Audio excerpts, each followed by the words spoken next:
એ નાનો છોડવો હતો ને એ આ છોડવો છે. હવે આમાં પૂરું અલગ અલગ વસ્તુ આવે ને એ તમને કહું. આને શું કહેવાય? આ હેઠે સફેદ સફેદ દેખાય તમને?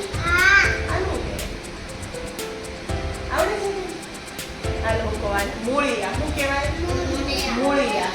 મૂળિયા. આ ક્યાં હોય? જમીન હોય ને આપણે આમ જમીન છે એની નીચે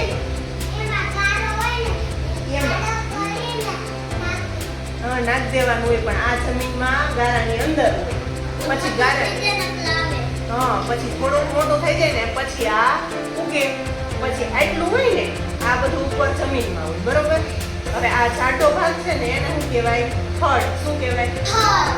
પછી આ દેખાય છે પાંદડાની વચ્ચે અહીંયા જગ્યા છે આને કહેવાય ડાળખી. શું કહેવાય?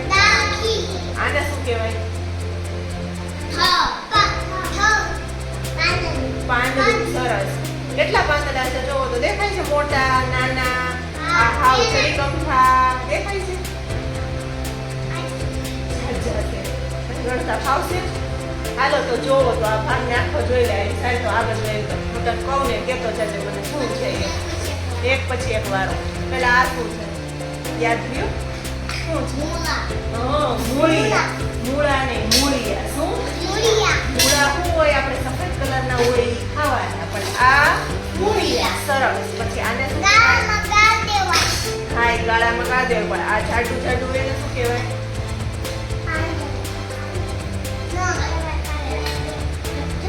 આને શું કહેવાય? થડ. હથેળી થડ. સરસ. વિષ્ણુને યાદ રાખવાની સિસ્ટમ આવી છે. પછી આ શું છે? ના પાંદડા પેલા વચ્ચે પકડી એમ આને શું કહેવાય? આને કહેવાય ડાળખી. અને આ શું છે?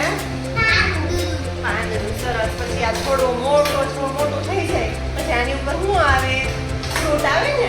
ફ્રૂટ આવે, શાકભાજી આવે, સફરજન ને એવું બધું આવે, બટેટા ને એવું આવે, ટમેટા ને એવું આવે, કેળા આવે પણ જેનું ઝાડું આપણે વાવ્યું હોય એ આવે ને કેરી.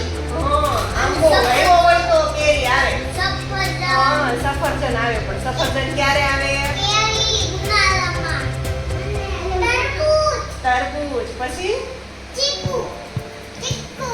ચીકુ વતન આવે. પછી